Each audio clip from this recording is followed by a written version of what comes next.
bienvenue à un autre conseil d'Émilie, psychoéducatrice. Aujourd'hui, on m'a posé une question sur comment faire lorsque j'ai l'impression que mon enfant me dit des mensonges. Ta-da-da! Question qui tue. C'est une excellente question. Il y a différentes stratégies qui peuvent être mises en place. Là, je vais vous en donner une à essayer, puis tant mieux si ça fonctionne. Si ça ne fonctionne pas, il faudrait peut-être venir me voir en consultation pour avoir plus d'informations, parce que c'est complexe, le mensonge. Le mensonge peut cacher plein de choses, mais je vous dirais que la première chose à faire, c'est de vous observer. Comment vous réagissez lorsque votre enfant vous dit quelque chose qui ne vous plaît pas?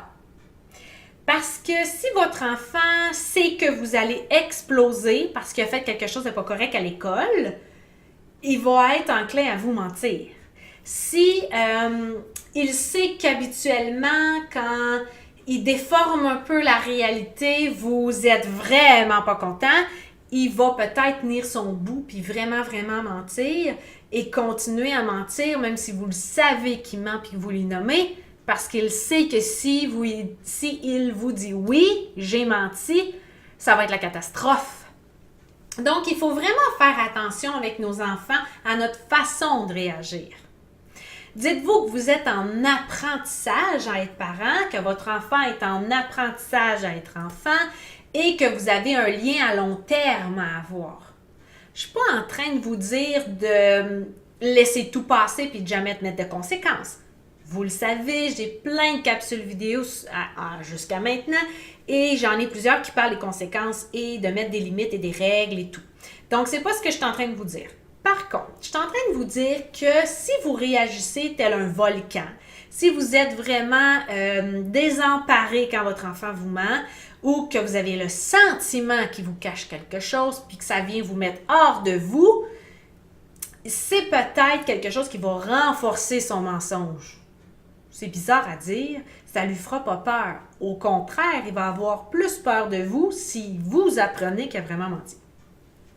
Donc, si par exemple, il y a un mensonge qui se passe, vous pouvez jouer au détective. Un peu aller voir avec lui, poser des questions pour essayer de comprendre la situation, pour voir si c'est vrai ou pas. Et là, si vous en venez à la conclusion qu'il vous a menti, laissez ça là.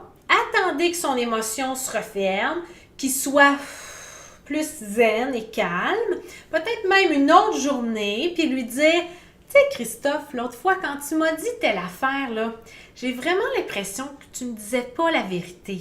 Je serais vraiment fière de toi si tu acceptais de me dire la vérité. Sincèrement. Je ne serais pas fâchée, là. Je vais au contraire être fière parce que je vais savoir que je peux te faire confiance. » Fait qu'on va essayer de le détourner, on va essayer d'aller le chercher autrement. Parce que je vous le dis, si vous restez pris sur la situation, votre enfant va se refermer comme une huître et ça va être fini. Donc, c'est vraiment d'y aller par finesse, avec des gants blancs, un peu comme un détective, et de l'encourager à dire la vérité. Ce qui est facile à faire, c'est quand vous avez plusieurs enfants et que vous savez pertinemment qu'est-ce qui s'est passé. Là, vous pourriez même encourager les enfants à dire la vérité quand ça les concerne. Pas de stouler son petit frère ou sa petite sœur. On ne veut pas ça des porte-paniers. Mais, par exemple, vous pourriez dire « Celui qui me dit la vérité se mérite le choix de dessert pour la soirée. » Donc là, vous allez encourager la vérité malgré que au départ, c'est venu d'un mensonge. Comprenez?